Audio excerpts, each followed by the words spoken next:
मित्रों, आज हम यहाँ पर नाभि केंद्र के विषय में बात करेंगे। हमारा तीसरा केंद्र है नाभि केंद्र। योगतांत्रिक भाषा में इसे मणिपूरक चक्र के नाम से जाना जाता है। यह भय का केंद्र है। हमें प्रायः ही देखने को मिलता है कि जब हम भय में होते हैं तो हमारी नाभि डामाडोल हो जाती है। अक्सर भय के मारे मलमूत्र भी छूट जाता है। भय के कारण नाभि इतनी सक्रिय हो जाती है कि पेट का खाली होना आवश्यक हो जाता है। किसी मरणासन्न व्यक्ति को देखा जाता है कि उसका मलमूत्र छूट जाता है। उसका कारण कुछ और नहीं, मृत्यु का भय होता है।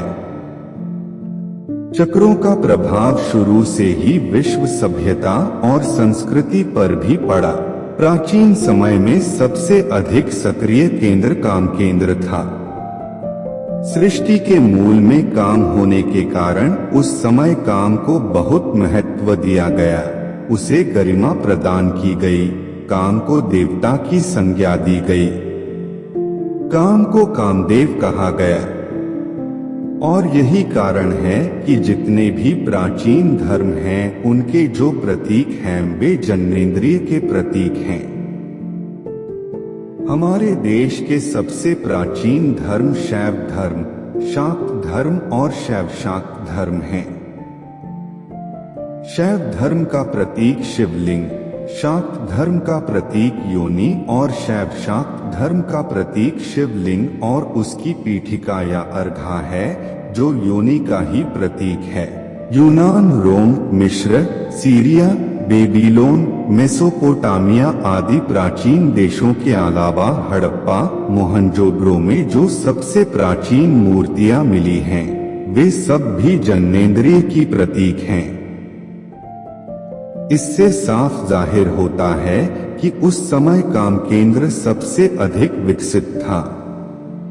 कालांतर में जब सभ्यता और आगे विकसित हुई और मनुष्य वासना की सीमा से बाहर निकला, उसने आगे सोचना समझना शुरू किया, चिंतन मनन करना शुरू किया, तो उसके आधार पर जो देवी देवताओं की मूर्तियां बननी शुरू हुई वे सब भयंकर थीं, डरावनी थीं। उनके अस्त्र शस्त्र, उनके वाहन आदि भी भयानक थे। आज के रुद्र, भैरव, काली आदि देवी देवता उसी समय के थोड़े विकसित रूप हैं। ये आज भी भयभीत करने वाले माने जाते हैं। ऐसा प्रतीत होता है कि मनुष्य का जो तीसरा केंद्र नाभि केंद्र है, भय का केंद्र है, उसी ने भयभीत करने वाले भयानक रंगरूप के देवी देवताओं को जन्म दिया है, इसमें संदेह नहीं है। ऐसे ही देवी देवताओं के सम्मुख हाथ जोड़कर, सिर नवाकर प्रार्थना करने वाले लोग कहते हैं, हे भगवान, रक्षा करो, मुझे बचाओ, मेरे शत्रुओं का नाश करो। कहने की आवश्यकता नहीं, ऐसे शब्दों का प्रयोग करने वाले लोग स्वयं भयभीत रहते हैं, चिंतित रहते हैं। निश्चय ही ऐसे लोगों का नाभि केंद्र सबसे अधिक सक्रिय होता है। प्रायः यह देखा जाता है कि मंदिरों में पुरुषों की अपेक्षा स्त्रियों की संख्या अधिक रहती है। इसका कारण बहुत ही महत्वपूर्ण है। पुरुषों से अधिक स्त्रियों का नाभि केंद्र अधिक कमजोर होता है। इसलिए स्त्रियां अधिक भयभीत और चिंतित रहती हैं। उनके नाभि केंद्र के कमजोर रहने का कारण है कि उन्हें गर्भ धारण करना पड़ता है। अपना कीमती समय देकर वीडियो देखने के लिए धन्यवाद।